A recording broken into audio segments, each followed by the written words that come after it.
Hi guys, and welcome to episode 18 in this How to Sell Your Business video series. Hopefully you've watched the other videos in the series, and if not, then I'd strongly recommend going back to watch those before you watch this one, because otherwise there might be some things we talk about in this and in the following videos that don't make much sense.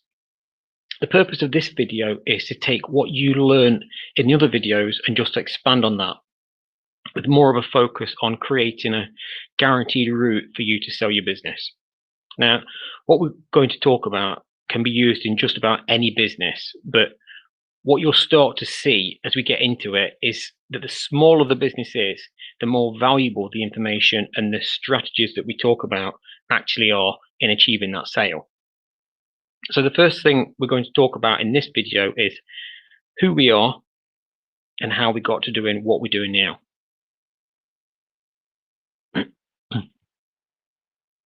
So in case you've not Googled me, I'll just tell you a bit about my own story. So my name's Wayne. I've lived and breathed the facilities, construction and renewable energy industry for over 25 years now. I've had more than 10 years in the business services sector as well, working with all sorts of companies, from marketing and media companies to vehicle leasing to education and events. If we go back far enough, I started out as an electrician working in the family contracting group, which we grew that to around 24 million turnover at its peak, with operations all over the country. But then I wanted a different challenge.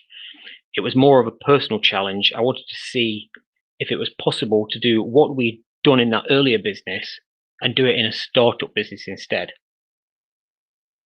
So I went to work in this startup business back at that time, which installed small biomass boilers. Mainly then they were installed in small kind of farmhouses and estate houses within Aberdeenshire in the north of Scotland. At the time, the company only employed 3 staff and it had been trading for about 18 months.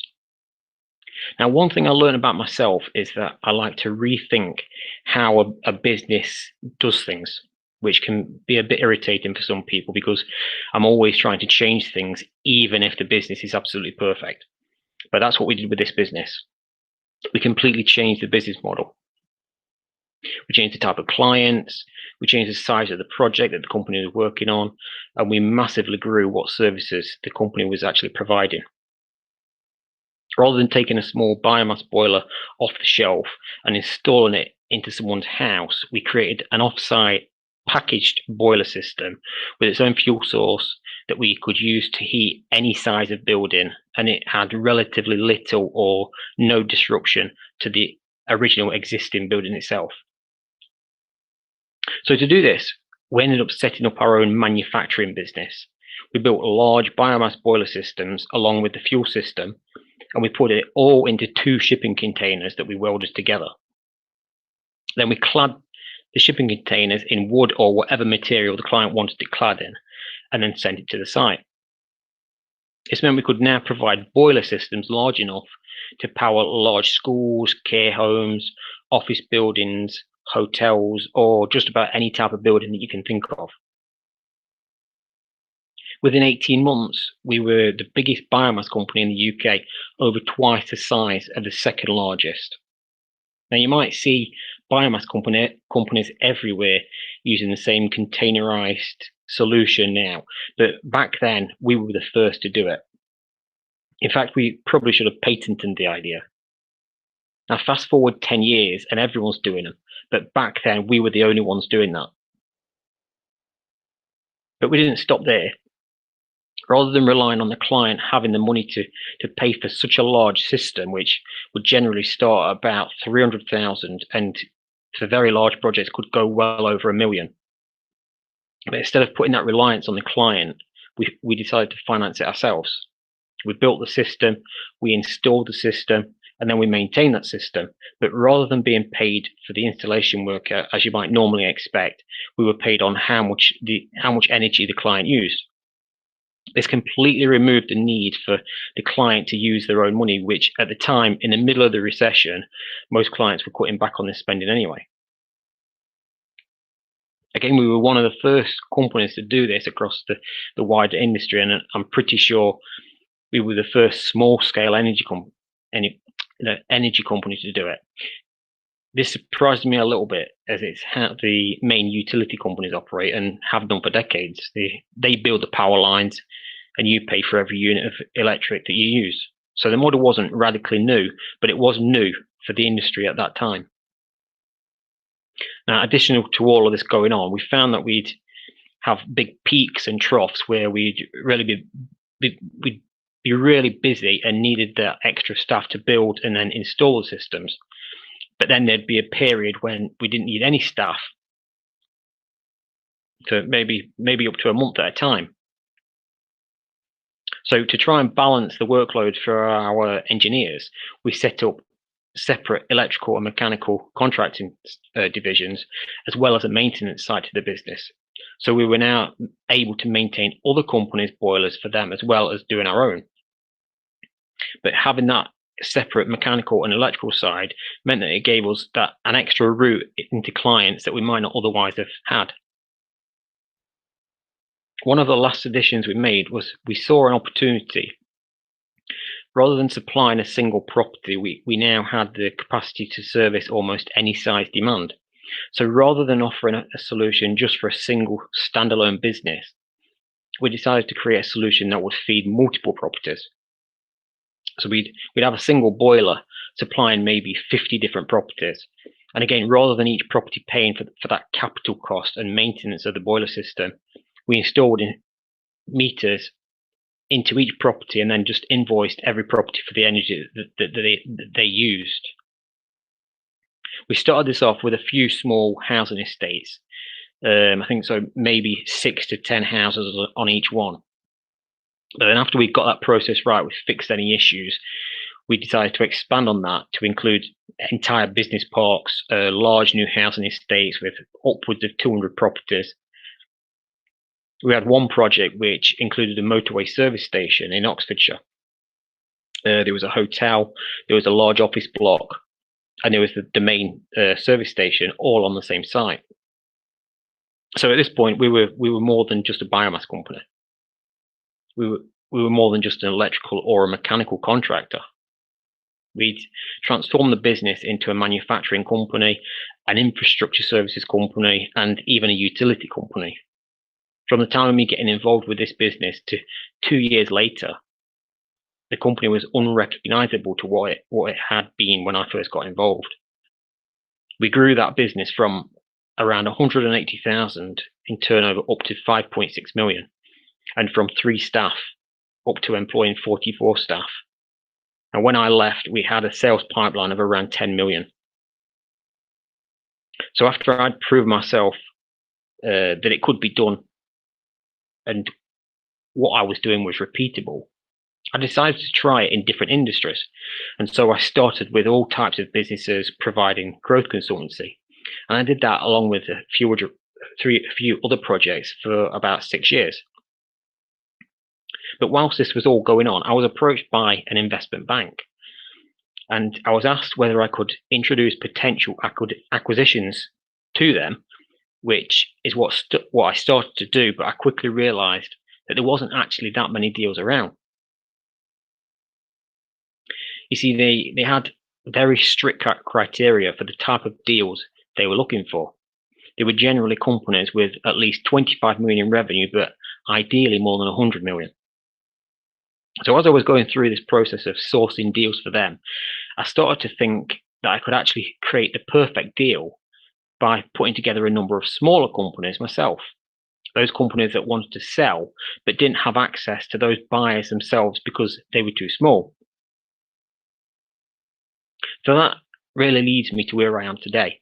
Essentially, I invest in small businesses to help them grow, but with the intention of creating a number of larger groups that, if the owners wish, then the groups can then be sold to these larger corporate buyers or someone else at some time in the future. Now, since getting involved in this space, I've met quite a few people and I now work with a number of partners in this industry. I think it's very important that if I get involved with other people, then they have to share my own moral ethos. And I think they have to share the same purpose as well. Two of the main people that I work with are Charles and Jeremy. Now, because I got involved with either Charles, or before I got involved with either Charles or Jeremy, I watched them for about 4 years. I was interested to see who they were, and I watched to see how they acted from an ethical standpoint. This is so important to me because there's a lot of shady characters out there and a lot of sharks that will happily sell their own mother if it means they can make a few quid. It's important to me that I'm not connected to anyone that might have those darker character traits about them. Charles is a numbers guy. He's a management accountant, and he's run many public and private sector companies for over 40 years. And Jeremy has been buying and selling businesses for over 25 years, and now he focuses solely on taking companies public. I work with other partners too, to a lesser extent, more so on a case-by-case basis. But again, these also have to share my own ethics and longer-term plan of what we're trying to achieve. And then there's our support team, and these are people we bring in according to what's needed in the business, whether that's systemizing it or whether it's creating a new management team. Now, my life has been spent with a focus on growing businesses. I've run businesses myself, and I've helped other people as a consultant. I've also been involved with buying businesses, but there's one thing I've learned about myself more so in the last few years. See, a few years ago, I created this plan of what I wanted my life to look like. It was a 25-year plan with the idea it would take me up to my 65th birthday. But part of that plan included having the freedom to live wherever I wanted without being tied to a set location. So I started out on that journey. I sold everything I owned that was really keeping me chained to a set location. Everything physical I owned fitted into 4 suitcases. But then my life started to run a little bit off course. I started to look seriously at buying businesses. But every one of these businesses needed me there to be running it. So I started to question how I'd be able to live on a beach in Barbados if I needed to be running businesses all over the UK and Europe. So I stopped. And it's around this time I really started to understand what my purpose is. I've always questioned myself, is that all that there is? I've done quite a few things in my life, but then looking back, and I was always thinking, what was it all about? Why did I have to go through a particular time in my life when I had no clue why things just didn't go right? People always talk about the reason for being on this planet and what your life purpose is. They say it's what sparks you up and gives you this kind of hidden life force energy. I've been questioning what my life purpose was about for about 15 years at this point. I remember starting to ask what it was about from about the age of 23. So it had taken me probably 15 years just to get even close to understanding it. But it was over these last few years that I've really become more aware of what gives me that spark and what lights me up, what I really enjoy doing. I think that I've gone through the various experiences in my life, and now it's my job to use those experiences to guide other people through them too, and really help you to get to your own destination.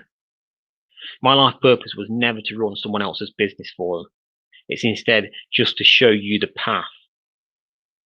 So that's what our focus is, helping you reach the next chapter in your life, whatever that might be. And you might say, well, how do you do that? Well, we have a number of what you might call financial products. They are basically solutions to help you get where you want to go. Depending on the size and the stage of the business and what you want to achieve with it, we have a route for you to sell your business. We have a route for you to grow your business through one of our accelerator models. And we have a route for you to list your business on the stock market. It isn't our job to run your business, but we don't mind helping you to get to your destination. So whatever it is you want to do, reach out and let's have a conversation.